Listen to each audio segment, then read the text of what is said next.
I was in a hopeless state of mind, and he pulled me out while I was still yet stuck in it. I had those 25 years hanging over my head. While I was incarcerated, I was still getting high. This time I was injecting meth, and I was using a jailhouse rig. What did I do? Just like every good gangster does, right? He calls his mommy. So I get on the phone with my mother, and she says, "Marco, I don't care if you get stabbed. I don't care if you get cut up. You're gonna face the consequences of the actions you've been through." In that very moment, I got off the phone with my mother, and I looked around the day room, and those loud voices in my head went to this quiet whisper in my spirit. And I heard God whisper to me, "Marco, you have manifested a life beyond your wildest nightmares." I realized in that very moment that my actions, my choices, got me exactly to that.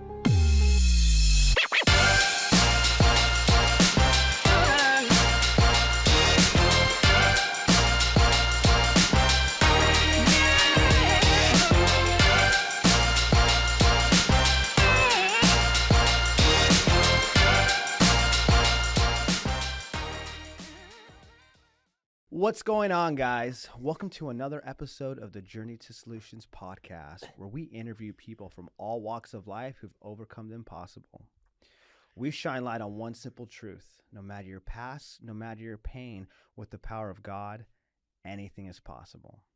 Today, we have one of the most amazing guests. This is a special one, guys, so really pay attention to this episode.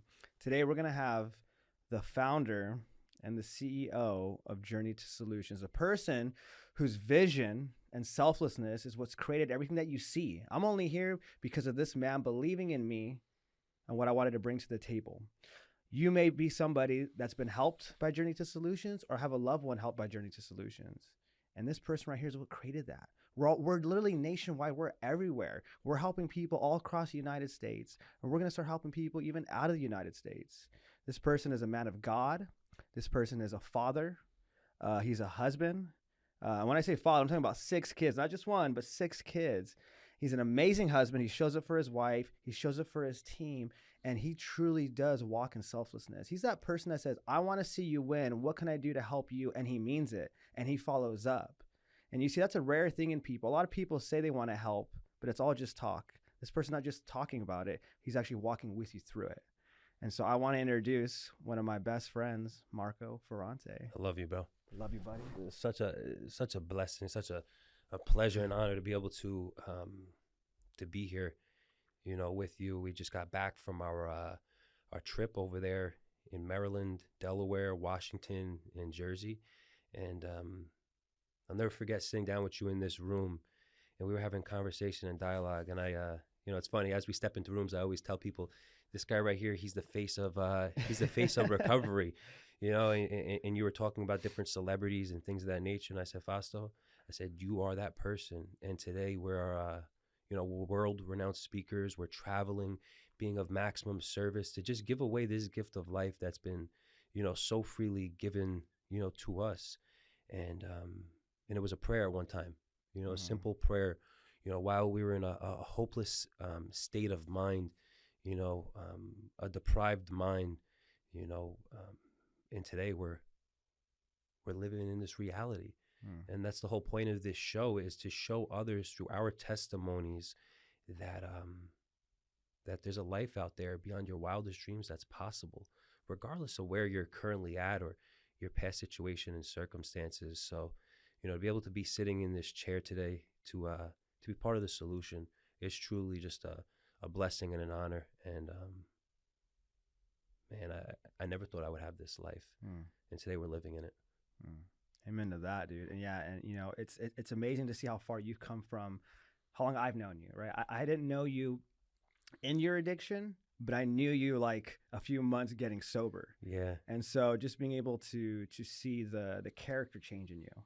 Yeah. Because when we first get sober, we still have our defects. We're still sick, getting well. Yeah. And that's okay. We're working through our steps barely. We're finally being humbled and, honest. And so it's incredible to see how much change you've made and transformed. And what's it been, 7 or 8 years, right? Yeah. June 1st, 2019. 2019. Yeah. And I'll tell you, it's incredible because when I first met you, you have a lot of people, early recovery portraying to be this person. Oh, you want to help people do this and do that.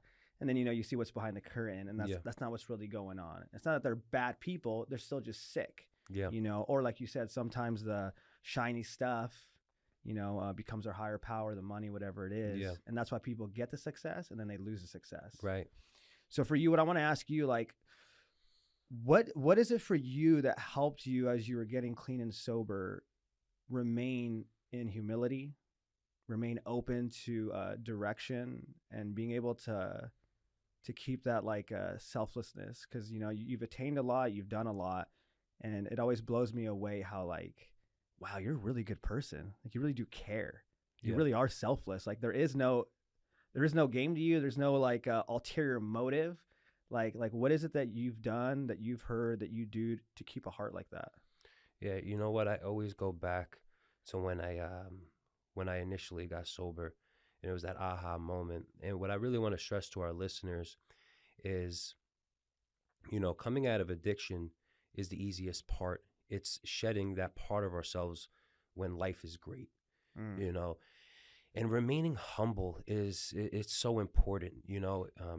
We see it all the time in the recovery community, people portraying an image, right? And it's like living this hypocritical life. You portray an image, but you're not really that person.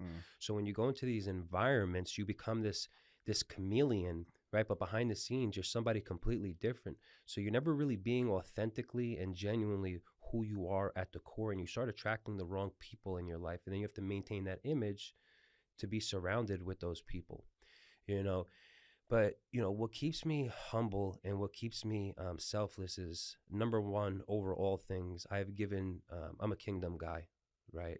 A kingdom builder. Everything I do is to glorify God. I wouldn't have this life that I have today if it wasn't for my relationship with God, for the program of Alcoholics Anonymous, and for the incredible teachers and mentors that I've had in my life, and realizing nothing significant in this life, happens alone. It takes a team. When did you realize that part we just said right now, that nothing significant is done alone? Like at what point of your journey were you like, oh, yeah, I guess that's true. It's not all me. You know what? I had to be humble enough. People ask me to this day, Marco, what has lent to a vast majority of your success? And it's being humble enough to know that I don't know everything. That's the first level of leadership, right? I just don't know what I don't know, right? And then there's this saying in the program of Alcoholics Anonymous, if you want what we have, do what we do. And I've taken that to this very day, right? So still, I don't know everything to this day. And God's word says, my ways are higher than your ways, right? And the Spirit of God whets our appetite and gives us a little taste of heaven, so we never settle for less. And what does that mean? That means that I'm always growing, right? And the confirmation to tell me that I'm always growing and I still have purpose to carry out is that I'm still alive, that I'm not home yet with the Lord, right? So I'm forever transforming, I'm forever growing, right? And when we're in the palm of God's hand, we're always shedding, who we are. But what keeps me in this place of humility, like we were originally discussing, is when I had 25 years hanging over my head in prison. What is that like too? Like for listeners to kind of understand, like, because 99% of people won't ever hear that to be a reality. What does that even feel like when you hear, hey, you got 25 years over your head? You know what? I had come to terms that was my life. I had fully accepted it, that was my life. I didn't see a way out. And that's how I know that, when I got sober and I was transformed, why I still have to give God the glory always is because I was in a hopeless state of mind, and he pulled me out while I was still yet stuck in it. I had those 25 years hanging over my head, and I was in Castaic at Supermax on the 700th floor. And while I was in the dorm, right, because it was a dorm setting, so there was like 60, 65 other men inside there, people in there for murder charges. I was in there for a carjacking with a kidnapping case, and I was continuing in the same patterns, right, because if we don't address the original problem, it continues to manifest itself, right? So while I was incarcerated, I was still getting high. And this time I was injecting meth, right? And I was using a jailhouse rig. and I share this story all the time. Literally a basketball pump like this with the bibby tied to the end of it. And I had racked up a $200 debt. And for anybody who's ever been incarcerated, they know $200 is $200. So I was going to do one of two things. I was either going to roll it up or get smashed out. And I had way too much pride to roll it up, you know.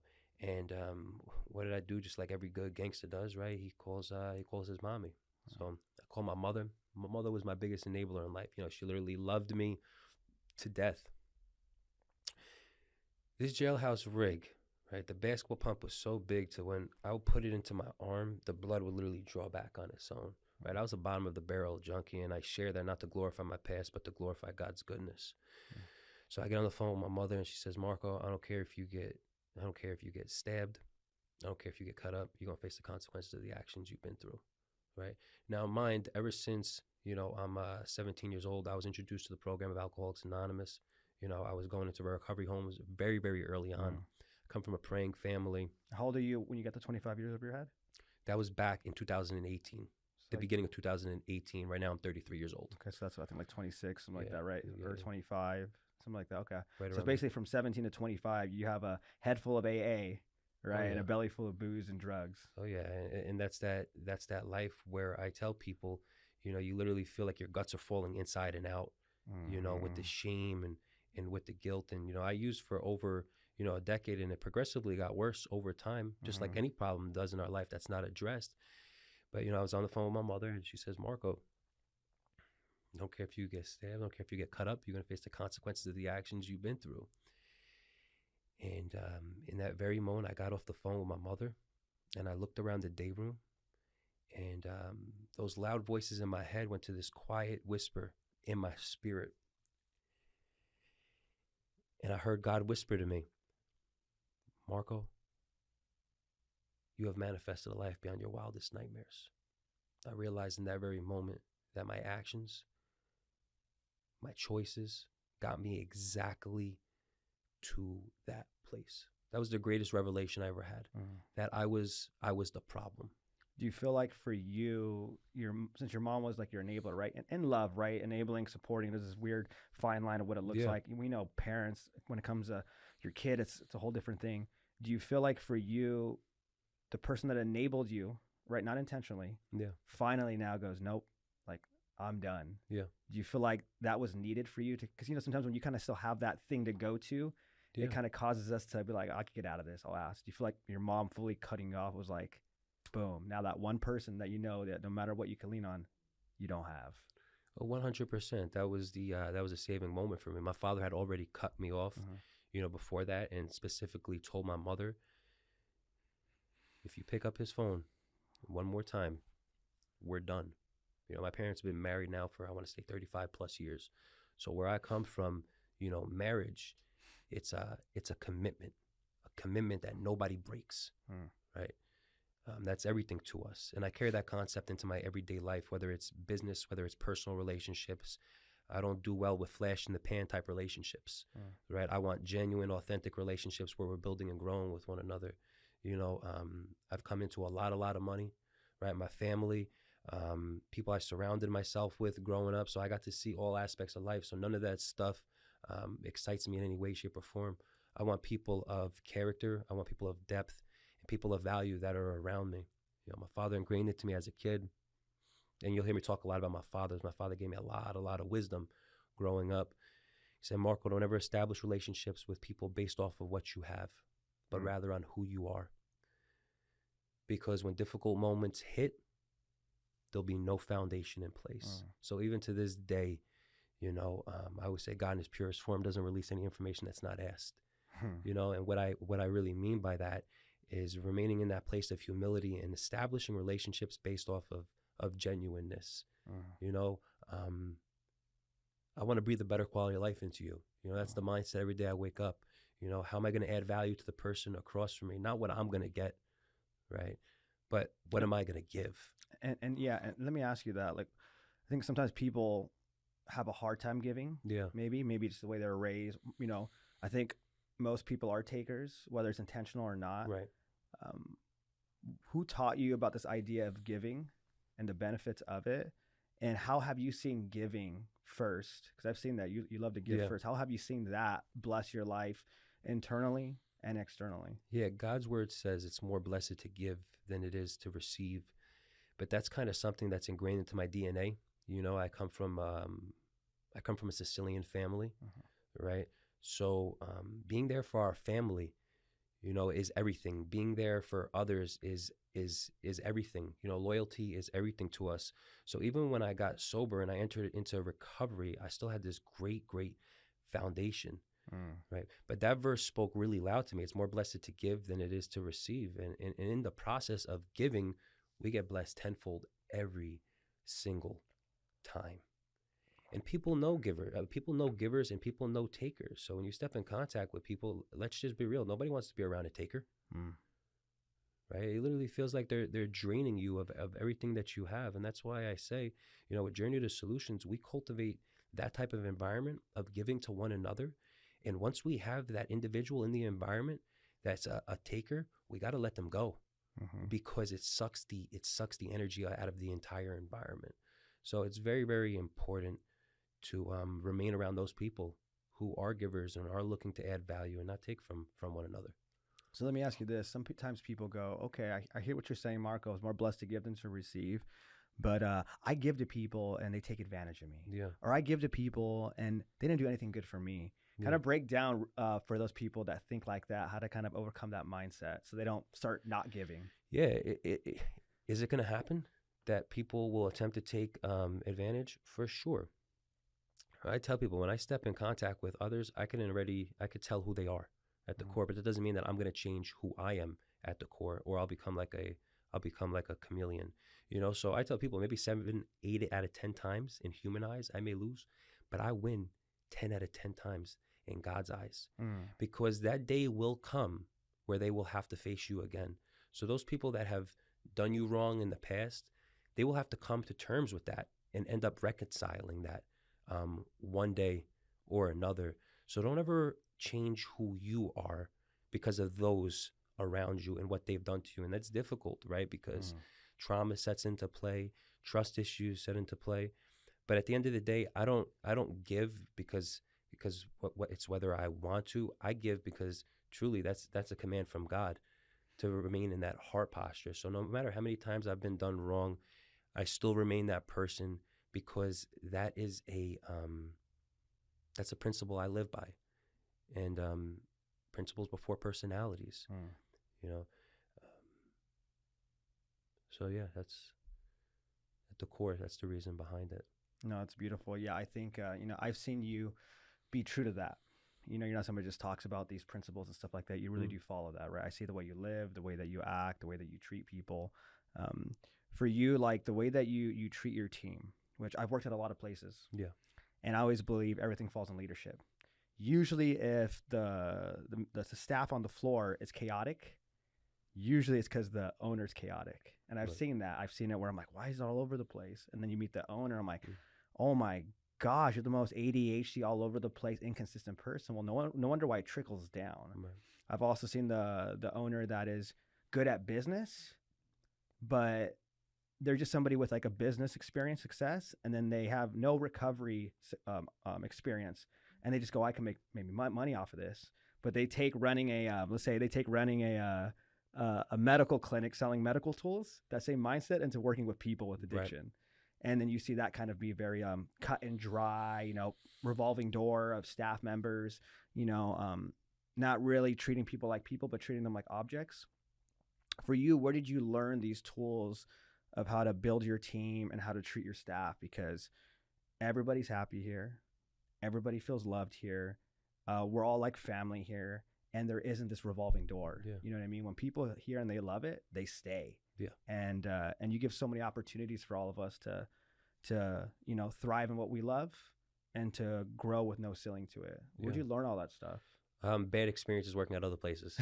You know, that's the reality. I started to really put myself into the shoes of others. And, you know, I don't like feeling like a caged animal. I want to be able to have a wealth of growth within myself. You know, there's this word called potential, and potential is unlimited in every single one of us. Right? I know that there is treasure within earthen vessels. So when I step in contact with you, I'm stepping in contact with me, and I can see that gold that resides inside of you. So I really began to treat others the way that I wanted to be treated, right? And I had to create that type of environment. And integrity is everything at the end of the day, right? Doing the right thing when nobody else is looking. Like you said, trickles from the top down. So when we walk into these environments and we see something wrong with the environment, I've been trained to take radical responsibility behind my life. When something's going good, God gets glory. When something's going bad, I take credit for it. I take ownership, for it. But when I step into these treatment facilities, into these different organizations, and we teach leadership, what we call servant leadership, right? Leading from out front. If the owner just admitted that they were the problem, 99% of other problems in the organization would dissipate. But the problem is the person at the head is blaming Becky, James, and John, and they're not taking ownership. So how is any real change going to take place? Like I said, the greatest revelation is when I realized I was the problem. Once we can do that, we then draw back power, and then we can bring transformation to our environments. But most people aren't willing to admit it. And that's what leads to the chaos at the end of the day, right? And it says it in God's word, he who wants to be greatest has to become least. That's transferable for every single aspect of life, right? Our life quality is dependent on the quality of service that we provide to others. That's not only in personal life, that's in business life as well. Now, let me ask you this.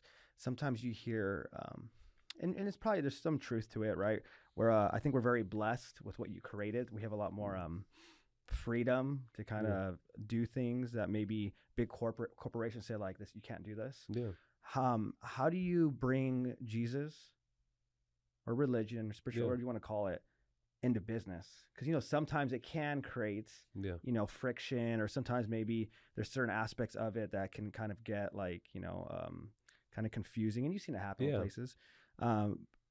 For you, how have you kind of found that balance, or how did you find the confidence to go, I'm going to be able to bring these two into business, and it's not going to cause an issue? The beautiful part is, they say in the program of Alcoholics Anonymous, there'll come a day where you'll never have to work another day in your life because you'll find what you really love.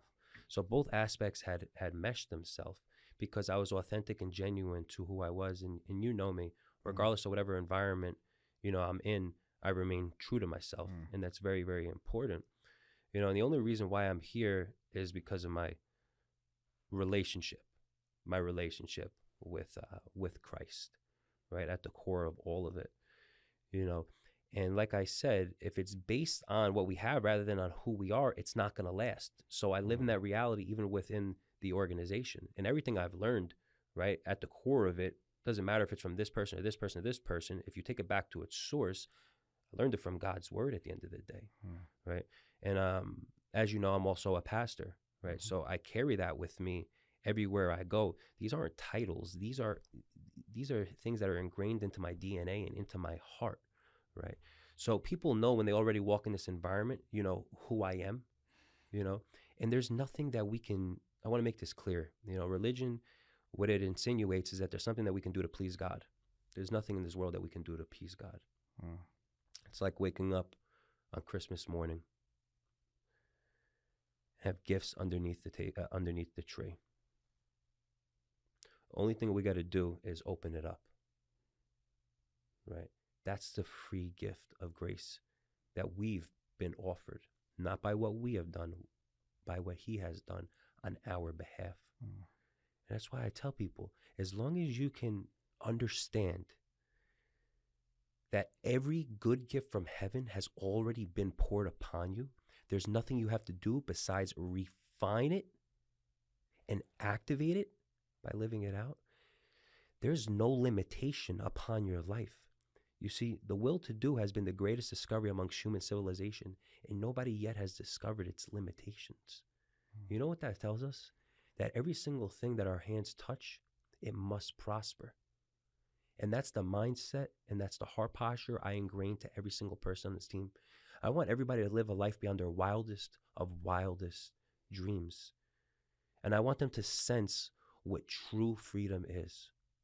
True freedom is. And I believe when we're that person internally, I believe that everything else tangibilizes itself into the physical life as well. That's been my experience. And when we have that mindset, people just begin to want to surround themselves with it. They want to bathe in it, right? And then they carry it everywhere else. So now this life, the same way as when we were in addiction and that problem manifested itself into all these areas, now the solution begins to manifest itself into all areas, right? God's word says that we've been given the keys to the kingdom of God. Jesus said, not me, so don't take this out on me, anybody out there, please, in red letters. Now that the Holy Spirit's been poured upon us, we have the ability to do the same works and greater, for we're in direct relation with the Father. Greater. This isn't religion. Yeah. This is genuine relationship. See, the gospel can do one of two things. It can either be utilized to expose other people's sin, or it can be utilized to share the love of Christ. And it was the love of Christ that I was shown that transformed my life. There is no condemnation in Christ. But he disciplines a child he loves. So when I start rearing out of bounds, I feel that knife right to my neck because he loves me. He loves me. So yeah, and it's so true. I think, one thing you do really well here, is you do speak so highly to us. Yeah. You do make us feel like we can do anything because it's true. But you're not just saying it to blow smoke up our ass. You're saying it because you're like, dude, trust me. Yeah. Let me ask you this: like, what have you noticed? If we all can do greater miracles, right? Yeah. Then Jesus says, and even I did, which is crazy because he walked on water. So I'm just saying, I tried walking. Why is that working? I must have some doubt. But what do you notice with people that you come into contact with that have the potential to be great? Yeah. But don't end up becoming great. They don't end up manifesting it. Like, what are the things that get in the way of a person being able to live their dream life, and the practical things that you see someone not do? There's a lot of things, right? This is the thing, is when we get saved, our spirit saved immediately. So there's nothing you have to do to be saved. Your spirit saved immediately. But there is something, a part that we play, and that's the renewing of our mind. I don't think enough people renew their mind. And the thing is when your mind is aligned with your heart, it says when the oil was poured over it did not cease. So that oil and blessing doesn't stop. It doesn't stop as long as we're continuously renewing our mind. Well, what does that look like, Marco, renewing your mind? Right? Because I like application, right? How do I walk somebody through that? Making sure that you're in your word every day, right? Make sure you're reading something every single day. You need to embody that person, right, that God has called you to be, right? So what kind of systems are you implementing today in this very moment to become that person tomorrow? You'll find me in one of 4 places, and you know this. It's either going to be at the office, the church, the gym, right? And where else? At home, right? That's it. Or the sweat house. That's another one, right? You're gonna catch them in the cold plunge too, So it's one of those. It's one of those 4 places, right? I don't give room for the enemy to come into my life, right? So if it took that man 25 years to write that book, okay, and we read it in a matter of a few days, we're acquiring what took him 25 years in such a short period of time. So true. Right? So for those of you out there, be humble enough to know what you don't know. Be honest with yourself. Identify those aspects of yourself, right? And then find the right books, find the right people. And one of the biggest things is environments are what hinder people. That is one of the biggest. What were some environments that you had to cut out when you started your journey? Because again, this is not just for people with addiction getting sober. This is just for people in general can manifest their dream life. It's not just addicts. Oh yeah. What were some environments that you had to cut out, and what were the types of people you had to cut out in order to grow? So I tell people, getting out of addiction wasn't the difficult part. It's having to shed that person when life is great. That's when it becomes really, really difficult. So the one thing I had to change. You know what it was? Everything.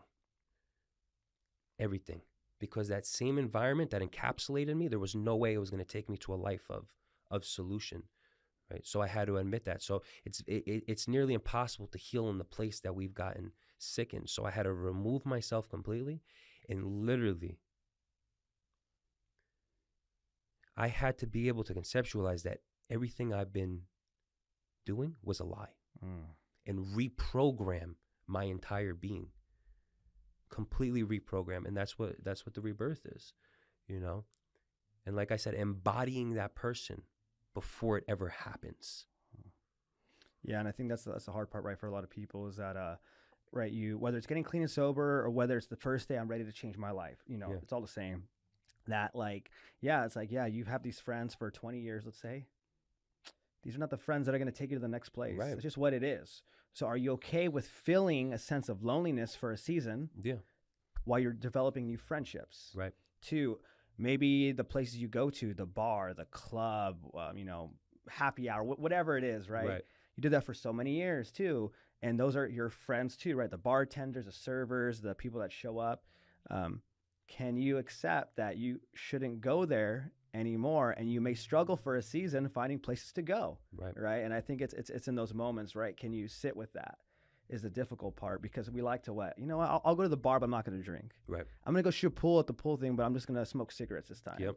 I'm going to hang out with my friends because maybe I can be a positive word in their life. You know, I'll let them do their thing, but I'm going to just, you know, hang out and watch the game with them. And then sometimes when you do that too much, that drink looks really good. That belief system sounds true, right? The way that you act, I start acting like that, right? Monkey see, monkey do. Yep.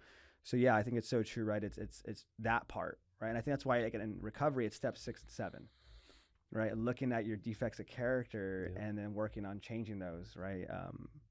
Sometimes they change quickly, sometimes they change slowly.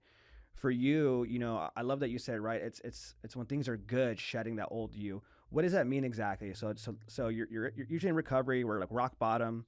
You're getting right. You're learning stuff, step work, learning about God, community. Then your life gets good. Because usually people think, well, no, I should worry when my life is bad. Yeah. What do you mean when my life gets good? When my life is good, then I'll be fine. Yeah. What do you mean by that? Be very careful when your life gets good. Yeah. So as you acquire, you know, it says that the devil comes disguised as an angel of the light, and a lot of people don't really understand what that means, right? So as you're acquiring, anybody knows this in this environment, right?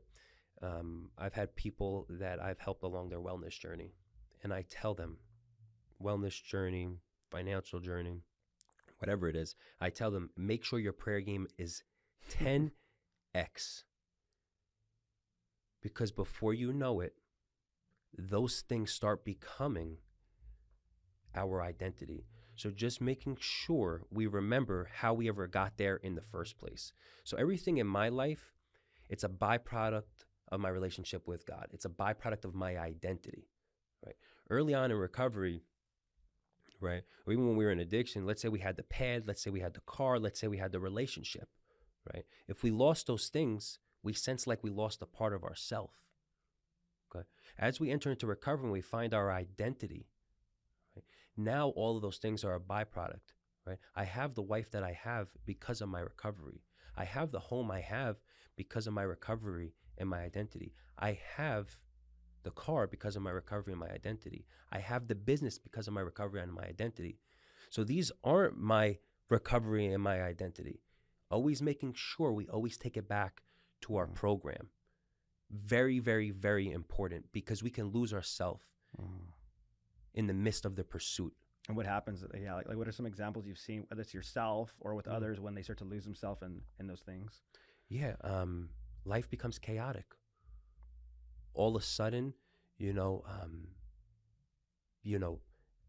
sleeping outside of marriage, it looks good to people, right? All of a sudden, integrity goes out the door, you know. And I'll tell you right now, for me, those are core foundations of my life to always come back to, right? Without integrity in our life, none of this means anything, right? My wife is my world. My kids, they're my world. The people around me, that's my world. Like, God has brought these people specifically into my life, but I've seen so many people in the pursuit forget all of that stuff, all of that, for personal gain, or whether it's for greed, and they lose everything like this. So God keeps his thorn in the side of my flesh to remain humble and stay close to him. And that's the reason why I have the blessed life that I have today. I've been blessed, with the most incredible people surrounding me. I've been blessed with genuine relationships. I've been blessed with, we have the nationwide, right, biggest resource center for those who are struggling with mental health and substance abuse disorder. Why? Not because Marco's good, right? Marco didn't get the best grades in high school, right? Marco's not the best, even though my wife would tend to disagree. Right. Right? But it's because of my relationship with God. And I always take it back over there, because regardless of how filthy I was or what I've been through, none of that dictates where I'm going, right? When we look into the rearview mirror, right, we can't stay there too long, because eventually we're going to end up getting into an accident, right? There's a reason why the front windshield is a lot bigger, right? So just remember that your past situations, or even where you're currently at right now, it doesn't dictate your future. And what got you here will not get you there. These are for the people who got 8, 9, 10 years of sobriety, because I see a lot of people are sober, right? But they're not doing anything to actually recover. Right. There's a big difference. I always say there's Huge sobriety, and you got recovery, and then there's discovery. It's like there's so much more to life. You can have somebody with 10 years, and you have someone with 2 years, and the person with 2 years looks like they have more than that 10-year person, because it is more than just doing the steps. It's the work. And I think a lot of people too, when it comes to the steps, because I truly believe if you work the steps, that will give you a life too outside of recovery. But I think a lot of people don't really put in the work when it comes to working on their defects of character. Like you're still there. You're still flirting with the newcomer. Yep. You're still, bailing out on plans. You're still inconsistent. You're still being irresponsible. Like, yeah, you're not drinking. Yeah, you're not getting high, but you're still all these things. And it's like, how long can you really exist in that place? And that's why I don't care how you get sober. Right? Sober isn't the end goal. It's a part of the process. That's only the first step. It's almost like the diet. Like, all right, you want to get in shape, eat healthy. You want to build a life, let's stop doing drugs and alcohol. Right. Right, so we can do the work. That's it. And then I look at the fruit and the evidence of somebody's life. Right. You said something the other day, right? Don't just trust somebody's actions, trust their patterns. Right? People ask me all the time, how do you know that's God's voice or you're hearing from God? Because God operates in patterns and in principles. And I always go back to his word. That's how I know. And I know that same thing for the lives of others I come in contact with, right? Don't tell me how to become financially stable if you're dead broke. Don't show me how to become sober if you're still getting high, right? Don't tell me how to get in shape if you're fat and out of weight. It's very simple. That's why I tell people, like, even having a sponsor, that's not good enough. Right? I have mentors in every aspect of my life. I had to identify areas that I was falling short in. Marco didn't know how to pay taxes. Marco didn't know how to communicate with people, right? Marco didn't know how to pay his bills. How was I going to learn how to do that? Information flows one of two ways, either through our own experiences or through the experiences of others. And I began to sit in that pocket and start acquiring the experience of others and asking questions. Questions is the way for us to reveal treasure within every single one of us. And I started to ask the questions, not only to others, but to myself as well. I believe that 100%. I think if you want something, find somebody who has it and just ask them how they got there. That's it. Like you said, there's no secret. It's just everybody wants to make it look like a secret. Yeah. But it's really not. It's all the same thing. Let me ask you this. Let's say, we're blessed that when we go into AA, we get a sponsor. It's almost like a mentor, our first mentor in that, which is cool, and it's free. And they're everywhere. And then, if you go to church, right, maybe it's a pastor, maybe it's somebody in there that you kind of, let's say somebody doesn't really go to church too much, or someone's not in recovery. They don't have money either. Let's say they don't have money right now. What do you think they can do to start looking for a mentor? Like, some people are like, well, how do I find one? What do I do? Where do I go? What do I ask? Like, what type of advice would you give to somebody? Well, if you're here right now, you could ask Fasto. He's on 24 hours a day, 7 days. 24 hours, 7 days a week. But we don't just talk about this life. We really live this life. So you could call our main line, and we'll get you lined up, right, with a sponsor. we'll get you lined up with a mentor, 877-587-1558, because I'm here for one reason, and that's to give away this gift of life that's been so freely, given to me. Getting around positive and conducive environments, right? That's the way you can get the mentor, right? And I'm going to give you guys a secret that's paid dividends in my life and how you get mentorship for free. Go on the internet, right? Podcasts, YouTube channels, books. Right? You're literally, it's free information at your disposal. But the first step, as we know, is honesty. It's honesty. You have to be honest about your own life. You have to make the conscious decision to say, I want different. I want change. I want transformation. I still have to admit that today. And I got a pretty nice life. I have a successful business. I have a successful marriage, right? I'm a pastor. I have incredible people that are surrounding me. But if I stop growing, that places a cap on everybody else around me. Why? Because it is the law of influence, right? I hold this special gift that resides inside of me. I know that. It's influence. So if I stop growing, I place a cap on everyone else. Which is true, because even when you brought up the new idea that we have that we want to open up, like you just wanting that, right? It opens up this whole new thing of like, whoa, yeah, so we can do this. Let's go do it, right? It does. It lights a fire for the people around that are interested in that idea that you're working through. And it does give us the ability to want to keep on growing. So yeah, that could be a lot of pressure. Yeah, but you know what? Pressure busts pipes, but pressure also builds diamonds. I'll take being a lender over a taker any day of the week. It's just what this life consists of. It consists of pressure, but it says that our sufferings and our current difficulties are achieving a gift of eternal glory. So whatever I'm going through, I already know what's on the other side. So I actually get excited. Like I called you up, right? Like I'm excited. When something in my life, right, is fighting against me, I'm excited because I know what's on the other side. Once again, those are the patterns of life. So once I begin to understand this, I already know what's on the other side. I got faith and trust in my God. I know who he is, and I know what he's going to do in this situation. I know that everything I go through is being utilized for my favor at the end of the day. Why? Because that's what God's word says.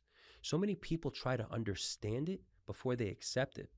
And a lot of times you got to accept it, put it in motion, and then you'll understand it on the other side. That's why I always say sometimes people have understanding syndrome, as I call it. Yeah. You want to understand everything, and it's going to give you analysis of paralysis. You're going to question everything, not take action. Sometimes you just do it. They always say you'll understand it when you look back and you can connect the dots. Yeah. And just remember that as you walk into everything with acceptance. Another thing that you said too, like, I'd rather be a lender than a taker. Something I've noticed that you've done that, and I'm sure people do it, it's just rare. I want to know why you're like that. You're somebody that like you really go, okay, what do you need when it comes to money, bringing people on the team or anything, and you're willing to pay the person to work with you. And I think a lot of times people expect the person to work for free first. Yeah. A lot of times you see that, right? Broken promises. Oh yeah. And they never follow through. But you're somebody that goes, okay, what do you want? All right, let's make it work. Let's move forward. You keep your word. You work with us. Why do you approach your team like that and people like that, like valuing them that much? And what is the benefit of doing that in case people are afraid to start investing money into things? I don't ever put square pegs into round holes. And what I mean by that is you're super skilled, fast, you're super talented, right? I saw the celebrity in you years ago, right? And all I got to do is pull that out of you, right? Not by force feeding you, but by asking you the questions to lead you to that water, and then you end up drinking it, and now you're that person, right? And let's just be real. It's the way the world works. 98% of people's problems are finances. Mm-hmm. So what ends up happening is because they're not financially stable, right, it causes a lot of rent in their mind. It causes worry and it causes distress, right? So all I have to do is sit down with them and have them be able to see what it is that I see in them. And then once I see that moment hit, I can pull them out of their existing environment, bring them over here, right? Pay them what they're worth, and then offer them growth as well. And then what it does is it gives them freedom in their mind. And then creativity can start to play in their mind. And once that takes place, there's an unlimited amount of potential. I tell people all the time, just remember, it didn't happen by osmosis, right? It didn't happen by osmosis. Just because it may take me a minute or it may take you a minute, it may take somebody else 10 years. Mm-hmm. So understanding that knowledge and revelation, just because it takes us a short period of time than somebody else, doesn't mean they're not still worth that. And I love that. I think because there's two things you said right there that I want to highlight is you're right. It's 90, 98, maybe even more % of people's issues is financial. Right? I know that personally when I was there and I grew up around that. And you're right. It's hard to commit to something and do something at our full potential when the reality is it's like I have all these financial issues, so much time. But it is right when you can remove that, right? And sometimes it's just figure out what that is, right? When you can help remove that insecurity, gives a person the ability to focus, and then you're pouring into them and pouring into them and pouring into them and pouring into them, right? And then they flourish. So I love that. I think sometimes people get the service thing a little, they overuse it with people, almost like manipulating people, right? To work with them for free, which there's a time and a place for that, right? To be of service, but also looking at the reality of things. Right. Like I remember people would say this thing I heard one time, and it was people that, it's $10,000 for this thing. It's like, bro, I think you're going to help me. I don't have that much money. Can I give you less? That's all it is. And then they come up with, well, when I was young, I met this mentor. He told me 10,000. You know what I did? I sold my car and my home, I gave up all this stuff. It was worth it. And it's like, that can work, I'm sure, for some people, right? But again, not everybody's like that. So I love that you have that belief. And then the other thing that you said too is, let me see, I think I'm having an ADHD moment. It's all right, no worries. All right, I'm right there with you. Yeah, don't worry about it. Yeah, we said lender, that people flourish. Lenders, takers. Lenders, takers. And then what'd you say after that? So the difference between a lender and a taker, right? And just because it takes you a minute, 5 minutes, and takes somebody else 5, 10 years, devalue them. Don't devalue them. Yeah, so that's what I want to say. And I love that you see that, because I think sometimes it's truth, right? There was that one story with, I think, Van Gogh, and he, draws on a napkin in 30 seconds, and the server goes, oh, hey, can I get that? And he goes, yeah, 30 grand. He goes, 30 grand, you did it in 30 seconds. He goes, yeah, it took me 30 years to do that in 30 seconds. And I love that you have that mindset to respect that, because I think sometimes people take advantage of that. They exchange money for time. Yeah, they go, oh, wow, you got that. Then, okay, well, if you want more, you need more work then to do. Instead of looking at like you said, no, I'm looking at like that took a lot of time to get that good. Yeah. So that's why I'm still going to value for what that is. I'm not going to take advantage of that, which I think is so powerful, because I think a lot of people would appreciate that. Because I think if your leader doesn't value the team, then the team's going to struggle with insecurities and low self-worth even more. But if the leader values the team, then the team starts to develop self-esteem, self-worth, confidence. Like you said, then everybody wins. Yep. Let me ask you that. I think a lot of companies or people, they want to win, the top person. Yeah. They don't really care about their team winning. What is it about you that someone could learn from when you switch your mindset to, I want my team to win first? Because like you said, and then what ends up happening is we all win. Yeah, kind of break that down for people that don't understand that. Yeah, so most people grow by placing a thumb on others, right? But like I said, our life value is found in the quality of service that we provide for others. So you just got to ask yourself a simple question: what is the quality of service that I'm providing for others? And if you're really providing a quality of service to others, their life should be progressively getting better, and then in return, your life should be getting progressively better as well. People think a lot of times that they can buy that. You can't buy that. See, that's the thing, is if you buy it, at the end of the day, when all of it's gone, you're going to be left alone inside a corner. I know at the end of the day that I got people that I can count on. If it's 2 o'clock in the morning and my car breaks down, I can call you up and you're going to show up. Most people can't say that. I'll probably be awake still too. Yeah, I know what you mean. Because it's just the reality. Human nature is selfish. Yeah. Right. So when we're handed over to a deprived mind and to our human nature, we're going to be selfish. Being selfless is an intentional act every single day. We have to choose to be selfless. I choose my wife every single day. I choose my team every single day. Right? I can go right off into the sunset and have my feet up drinking a pina colada. I don't want that life. Yeah. That's when you find out who somebody really is. If I put $5 million in front of you right now, you can be bought. There's a price tag that's put on you. There's no price tag that can be put on me, because this what we do, it's ingrained into my DNA. It's an assignment that's been placed on my life. So it's not somebody, it's not at a price. No, I love that. Yeah, it's, you know, I heard this thing the other day. It was, don't tell me what you believe in. Let me see how you treat people, Yeah. and that will show me what you believe in. Yeah. You know, and I think that's so powerful that you're like that. Yeah, I think once you realize that, like you said, nothing's done alone, and you speak life into people, that blessing, and it's not even like you said, yeah, financial gain can come from it. Yeah, it's cool, but it's the soul. That's how your soul gets filled, you know. And it's true, right? Because there's some people that will die alone. We're winning Literally. souls. Yeah. We're winning. We're winning souls. Yeah. So let me ask you this, because I hear this with people a lot. This, and I'm stoked for this so people can learn. Yeah. I'll get people that always go, what exactly is Journey to Solution? I'm so confused. Break it down practical for people to understand, like, what exactly is Journey to Solution, so people can have an understanding of what the company is. Yeah. That separates, because like you said, and I know this, nobody's doing what we're doing here. And that's a fact. Yeah. So what exactly is it so people can understand? Yeah, we're helping between 100 to 150 people every single month, and that's without the ripple effect. So family members we're touching as well. You're talking about thousands and tens of thousands. And I'll share the vision, right? While a vast majority, this is mindset, while a vast majority of people focus on obstacles, at Journey to Solutions, we strive to bring forth solutions and awareness to the masses with those dealing with addiction, recovery, mental health, and family members affected. Because what happens is with addiction, right, begin to bleed on the people around us, our families and things of that nature. So everybody needs healing as well. And then the mission is to transmit this gift of life that's been so freely given to us and breathe a better quality of life into all those we come in contact with. So we are a resource hub, the ultimate resource hub for those people who are struggling with addiction, with mental health.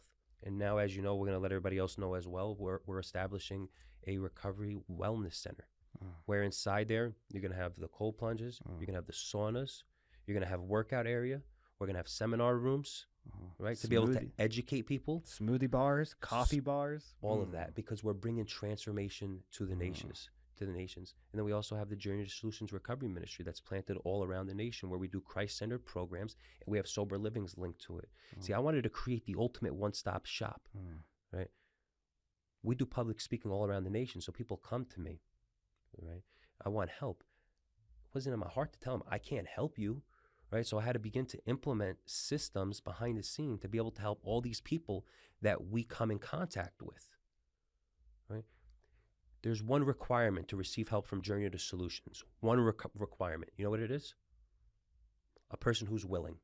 That's the only thing we ask. The person has to be willing. And we have the capacity to be able to help you, walk with you, and lead you to a life beyond your wildest dreams. Right? We have detoxes, residentials, PHP programs, mental health programs. Gives a 6-month track. But then after that, right, we got the Recovery Wellness Center that we're now establishing. So it creates lasting transformation in these people's lives. And then we have the sober livings linked to it. So you can stay with us as long as you would like. Why? Recovery, it doesn't happen in one day. It happens daily. And we need environment, and we need community, and we need purpose around us to be able to carry that out. I'm telling you right now, I say it all the time, you're getting me going right now. I'm telling you, we're not touching the scratch of the surface just yet. Right? We're not touching the scratch of the surface, regardless of how far we've come. And when you think about that, at the end of the day, the potential is unlimited to what we can do. And it's so true, you know, and for people that are listening, I think that's the biggest difference that, you know, we've created here and with your vision is that, one, you brought together a team that's people first. Number one, that's so important, right? And that's one huge thing, because that's going to heal a lot. You know, we all have good heart posture. Two, like you said, right, I want to make sure we say no to anybody. Yeah. And then the best part, okay, now they're done. And like you said, the first month, 30 days, we're barely waking up on day 30. You know what I mean? And then you're trying to learn how to live life after. And then, you know, you create now something, okay, how do we have a long-term family, long-term for them? the wellness center, the churches, which are, the church is free to go to. Yeah. It's a free community to go to, a safe space to build relationships. Yep. And then those become more relationships, right? To keep you accountable, to give you things to do, and Yep. to find purpose. And then, and then with the wellness center, right? Even more now, it's a hangout spot. Come Yep. hang out. You always have a safe place with meetings and leadership and connection and wellness. And it's beautiful. And then you have the podcast to get people on so people can hear stories. Because I believe when people can hear their story within someone, it gives them hope to believe that they can recover. Right. We're always looking for that person we can relate to be like, wow, that's my story. And they did it. Maybe there is hope for me. Because all of us won't connect with everybody, but we're going to connect with some people. Right. And if we all do that, everybody's going to get help. So if you want to find us, give us a call at 877-587-1558 and ask for Fasto, and he'll be available for you. Oh, man. If you need peptides, I will. Yeah. All right. I'm awake. That's a whole nother conversation Yeah. in itself. So obviously we're going to bring you on for multiple episodes because there's so much we can talk about. But for this one, as we come to the end, what are 3 books that you'd recommend to somebody that can completely change their life? Yeah. Think and Grow Rich. First and foremost, overall things, right? How to Be a Leader.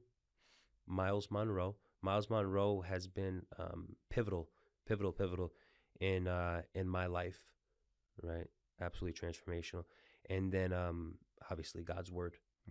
Number 1, overall things. Amen. What was one mindset shift that completely changed your life?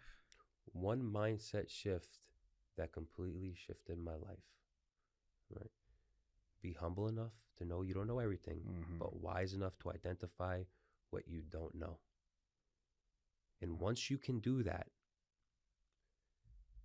there is no cap that is placed upon you at the end of the day. But honesty is going to be that pivotal thing that's going to transform your entire life. It's so true. When you know your strengths and you know your weaknesses, it's powerful. Because then you can find people who love to do what you're not good at. Everybody wins. What is the worst piece of advice someone's ever given you? What is the worst piece of advice? Well, you got me thinking right now. Sometimes I don't even think it was the worst piece of advice that somebody gave me. I think it was the worst example of advice that I was given. And the reality is that's all over the place. So be intentional about who you surround yourself with. That's so true. Because what does Alika say? Whoever has your ear has your future. Yeah. Has your future. And I want people to really understand this. And I'm going to say it again, that every single good gift from heaven is inside of you, right? There's nothing that you have to do to work at, right? You just have to activate it, right? Potential is absolutely unlimited, but the direction in which your most dominant thought is in the direction of which your life is going. So a mind change is a complete life change. Right? So ask yourself, what are you allowing into the windows of your mind? So powerful. Well, I just want to say, Marco, thank you for giving us your time today, giving us your wisdom. Again, a lot of what you shared today, so many nuggets. From the way to think, the way to act, the way to feel, the importance of God, the importance of community, the importance of selflessness. And so I just want to say thank you for sharing all that stuff, because I know I grew in this moment, and I know whoever's listening is going to grow in this moment. So thank you for being you, and just know that thank you for all the hard work that you put in that none of us see. Because I know it's not easy to maintain and continue to grow on that and maintain that and continue to grow on that while having a wife, 6 kids. What do you have? 20 plus employees? Yeah. 20 plus employees, self-care, life. So just thank you for all of that. Just know that I may not be there all the time. We may not all see it, but thank you for doing what you do. Thank you for that word of confirmation. I appreciate it. And thank you for the continuous value you have brought into my life. Because like I said, nothing significant happens alone. And this right here wouldn't be happening without you. It may have been my vision, but you're the one that's carrying it out every single day.